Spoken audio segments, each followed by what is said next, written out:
Баршаңызға қайырлы күн, менің каналыма қош келдіңіздер. Бүгін сіздермен қазіргі таңда хит болып жатқан баклажаннан рулет жасаймыз. Видеоны соңына дейін қараңыздар. Алдымен баклажанымызды дайындап аламыз.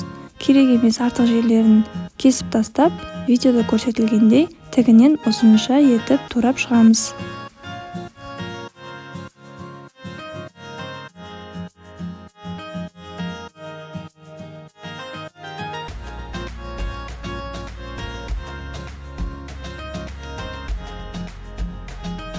Баклажанды турап болған соң панировкасын дайындаймыз. Алдымен бір жұмыртқаға шым-шым тұз қосып, жақсылап араластырып аламыз.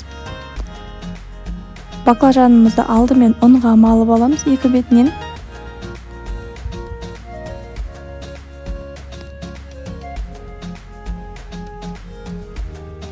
Ұнға аунатып алған соң жұмыртқаға бір малып аламыз.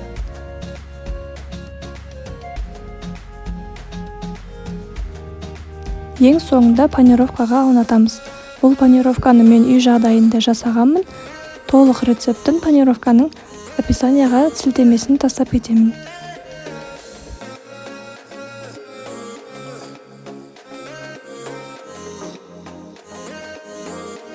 Біздің баклажанымыз осындай болып шығады, барлығын осылай жасап шығамыз. Қызып тұрған майда екі бетінен қызарғанша қуырып аламыз.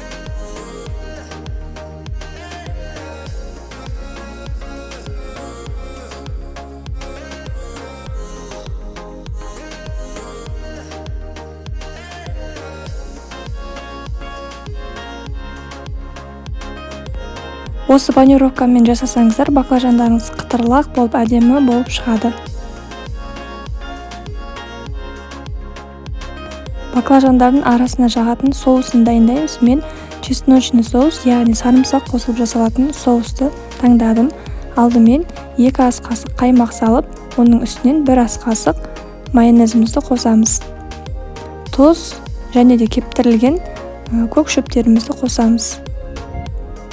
Барлығын жақсылап араластырып, ең соңында 1 тіс сарымсағымызды майдалап турап қосып араластырамыз.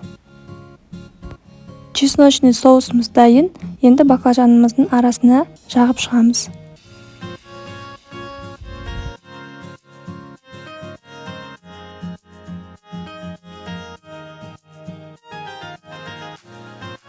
Баклажандарды ораған кезде начинкасы ретінде, яғни салмасы ретінде мен қиярды алдым. Видеода көрсетілгенде майдалап турап алып, қиярмен бірге орап, рулет етіп орап шығамыз. Өте дәмді, қытырлақ болып шығады. Міндетті түрде жасап көріңіздер. Біздің семьямызға, отбасымызға қатты ұнады, әсіресе күйеуіме қатты ұнады.